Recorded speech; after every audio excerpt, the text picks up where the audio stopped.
You mentioned going to conferences and learning more about what you were doing internally and the fact that you were probably not doing it alone, but it was this thing called inner source. Can you talk a little bit about the value you and your colleagues have received from going to events?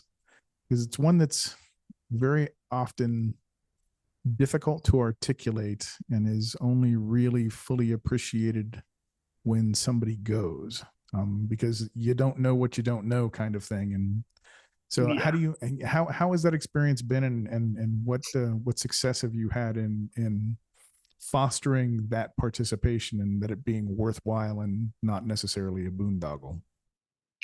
Yeah. I think uh, personally, I always come back from a conference inspired and with new ideas and with new examples of how things have worked in other companies.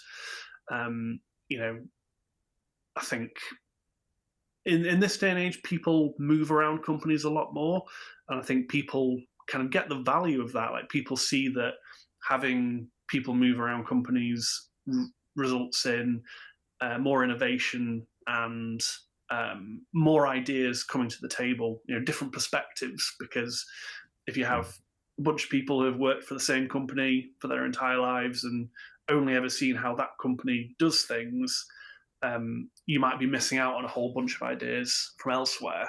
So I think the same is true for open source, but yeah, conferences and industry events give you that opportunity to learn from other people and recognize these common patterns that happen elsewhere. There's also the networking side as well, which is always nice. I mean, I wouldn't be here talking to you if I hadn't met Ildiko at a conference.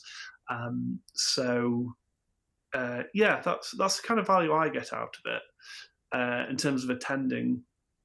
And I think there's also benefits with presenting, coming back to kind of enhancing your company's reputation, showing that that you're applying good practices, and that can help with retention and recruitment. Um, and Personally, I like presenting because it gives me it's a nice way to kind of reflect on the last kind of year or two and kind of see how far you've come as well, and distill it down in 20 minutes or so. So I get a lot of value from conferences, but you've you get the most value if you engage with the people, and the a lot of conference regulars refer to the hallway track. Speaking to people outside of the meeting rooms, just the natural conversations, and yeah, just getting different perspectives, and really opening up your mind to new ideas that you can take back to your job. Do you find that to be well understood across the BBC, or are you a unique island in an ocean of? I think there are pockets of it, absolutely. Especially if it's a technology conference for something that we're heavily dependent on. I think we really we really encourage people to engage with it kind of positively as well. We don't want people to just turn up to the conference, sit at the back of the room, take some notes for themselves, and that's kind of it. We want people to be networking and meeting new people. One of the ways that we do that, we'll have in the TV teams at least, we have these like internal tech forums every week. So if someone's been to a conference, we will almost expect them to present at a TV Tech forum and say, "Well, this is what I learned at this conference I went to."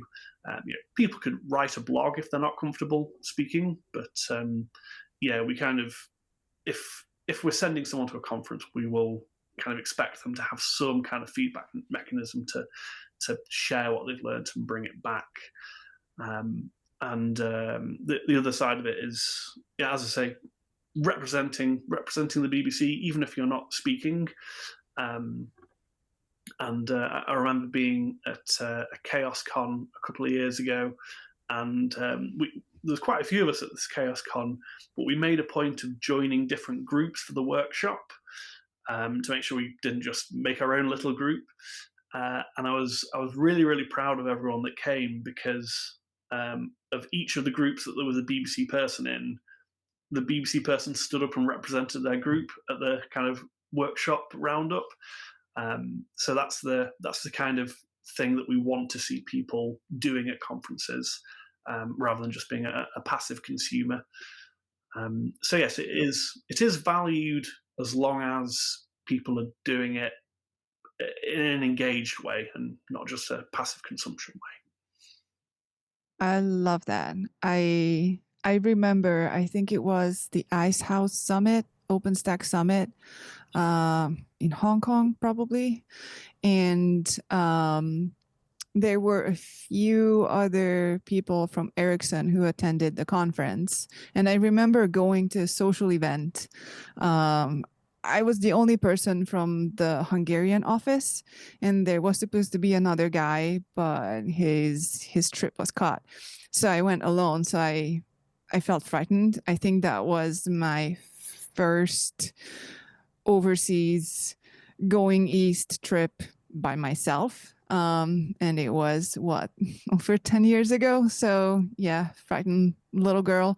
Walked into the social event, and then I found the Ericsson people, and I think everybody was sitting around one table. And I remember I was thinking that I have two choices here. I sit down and I hang out with Ericsson people, which would have been the easy way out, right? Especially for an introvert. Or I go build up my courage and I talk to the person who was working with the project team in the OpenStack community where I wanted to, or was trying to get involved. So I took a really deep breath, and then I told the Ericsson people bye-bye. And then I went and walked up to the person whose name is Owen Glynn, and he became my mentor within that project team. And yeah, the rest is history. So if someone doesn't believe that this decision can change your life, I can tell you it totally does, because my life, I think, would have been completely different if I didn't do that. So it's a very important point to make, I think, as you said, that just because we have multiple people from the same company attending an event, it doesn't mean that we should only hang out with each other. No, and I guess I'll mention as well. I still remember an extremely profound experience when I was at HP. We had just recently acquired a new team that was going to be doing Linux.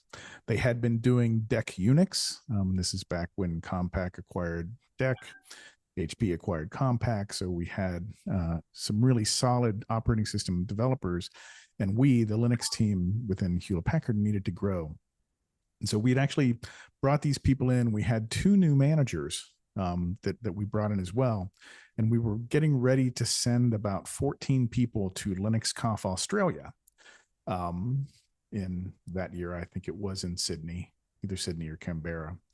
But and these managers were like, oh, what are you sending 40? Do you know how expensive that is? You know how many tens of thousands of dollars this is going to cost us? And we very specifically told those two new managers, oh, you're coming too, so that you can see what this is like. And they were very, very against it up until the point when they went. And then they went to this conference and they came back and they were like, oh my God, of course we had to do this. This was so important. Do you know how many connections were made? You know how we're going to now get this new piece of hardware easily put in because we talked to the driver folks in the Linux kernel to do this, and all of these, they saw all of these connections, and it was no longer an issue whatsoever to convince these managers the importance of going to these conferences. And I think it's something that is really hard to articulate, the value of technical events in the open source ecosystem.